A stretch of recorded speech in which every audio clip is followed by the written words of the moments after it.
What's going on, everyone? Jara's back with another episode of the Rescuality podcast, where we dive into the reality of rescue, talking about strays, stray dogs, stray cats. Most people have seen strays.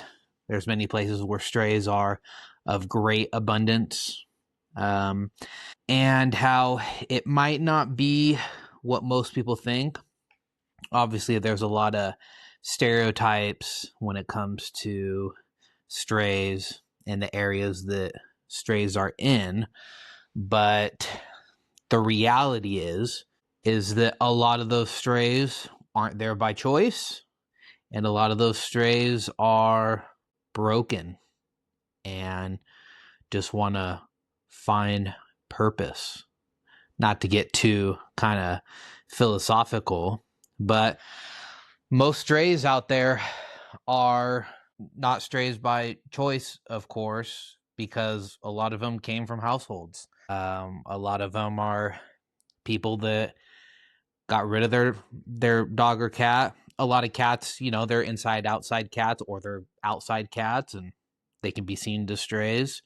But dogs in particular, a lot of people just dump their dog. A lot of people let their dog out. The dog gets out, and when the dog's out, it's considered a stray. If you're lucky, it's microchipped or has a collar, and it gets someone who either calls the number or takes the dog to a place where the microchip can be read if it is microchipped. If not, you hand out some flyers, put up some posters. It's about as good as you can do. And unfortunately, there's also a large portion of especially dogs out there that came from breeders, and these were the dogs that either had issues or problems or temperaments to where they couldn't be sold for $2,000, $5,000, $10,000. Well, I guess in their eyes, it's more ethical to throw them out on the road and I guess give them a chance to fend for themselves rather than taking it to the shelter or anything. I guess throwing them on the side of the road is better than just putting them down, or worse. My last episode was about people who give animals away for free, especially dogs or cats, and how a lot of those times those dogs or cats that are given away are adopted by people with reptiles, and the reptiles need to eat. So, free food is better than food you have to pay for. And a lot of stray animals, again, especially dogs in particular, once they kind of become a stray, once they're out on the road, once they're living in garbage cans or in dumps or something, they almost turn feral. I've had a couple litters of dogs come through my rescue that were very, very feral. Like, couldn't go near them, couldn't touch them. We had one litter I couldn't touch for a year, and the first time that I am able to touch them is when we have to move them from their one pen to we actually move them to a bigger pen, which was absolutely the craziest thing that ever happened. I put my hand through my hair and it was just covered in feces. Disgusting. But they were so feral that when I went to pick them up, when I went to move them, they were just pooping and urinating all over the place because they didn't know what human touch was. They didn't know what humans were. They were wild animals. And that's tough to comprehend. That's tough to understand for a lot of people. And I totally understand, because we look at dogs and we look at cats and we look at horses and we look at koalas, probably not koalas, but you know what I mean, hamsters and all that, to where that they're pets. They're part of the family. They aren't a wild animal. But once you kind of take the tame out of it, once you put them in an environment to where they literally have to fight for their own food, and by fight, I don't mean they have like little scuffles, like this little piece of food might be life or death. then it really puts it into perspective how difficult being a stray animal is and how much we don't understand. And I mean, I've seen plenty of dog fights. A lot of rescues have seen plenty of dog fights. Every level of dog fight out there, and a lot of them are stupid. A lot of them are kind of just two dogs that are trying to see who's the alpha, or arguing over something stupid. Then you have the genuine dog fights where like, oh, I'm gonna kill this one.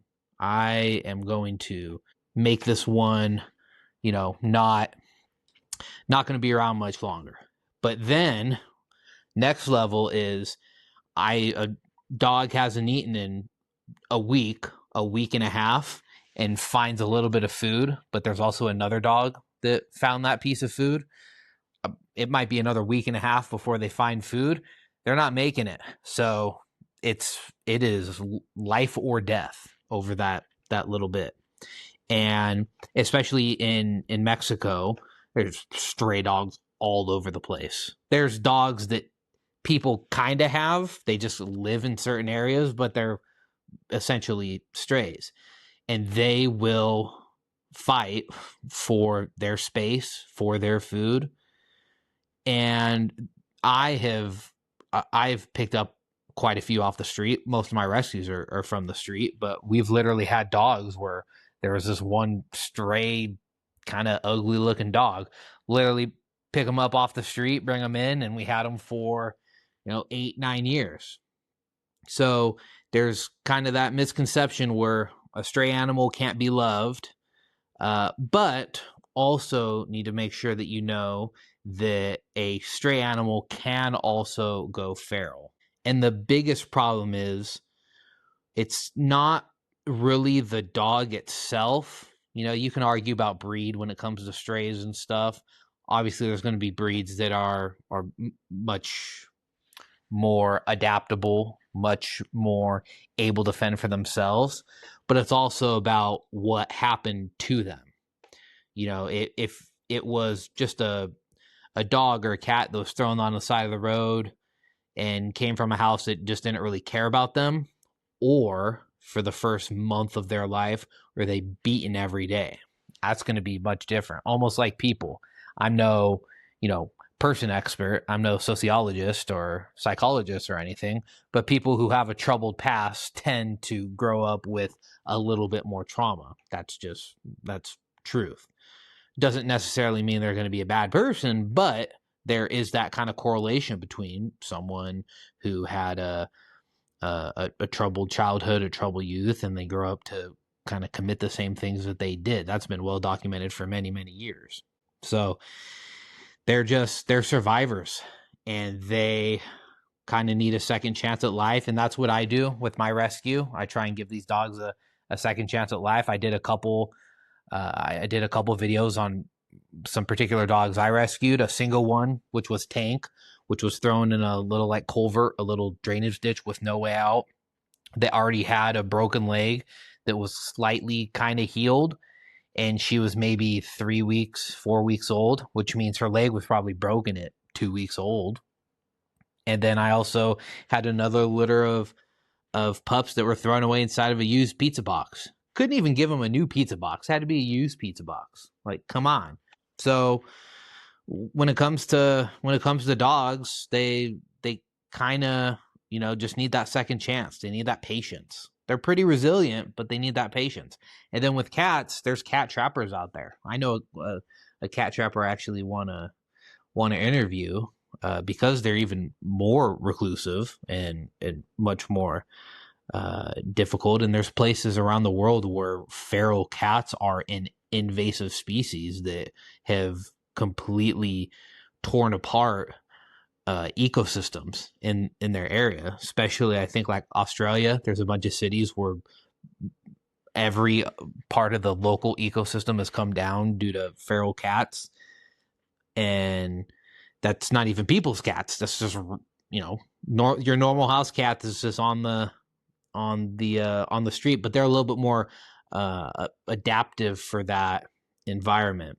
Whereas cats are definitely seen as kind of pets, it's almost like dogs are seen as members of the family almost. So when it comes to feral dogs or feral cats, they're kind of seen a little bit differently, at least in a lot of people that I've spoken to.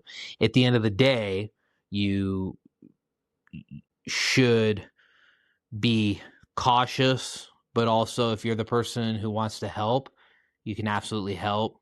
Patience is probably going to be the key. Confidence is also going to need to be there. You're going to need to not only be confident in this dog that can hopefully be rescued, but confidence in yourself to be able to do the rescuing, because rescuing isn't easy. I no matter what social media makes it out to be, so rescuing is not easy. And if someone says that it is, they are not a rescuer, and I will stand by that forever. So when it comes to strays, it's a it's a hit or miss kind of thing, but they deserve a second chance at life. So like, comment, subscribe. Tell me about some strays that you might have come across, or some stories. I'd love to hear them. I'll comment back. But as for this one, yeah, thank you so much, and I'll see you in the next one.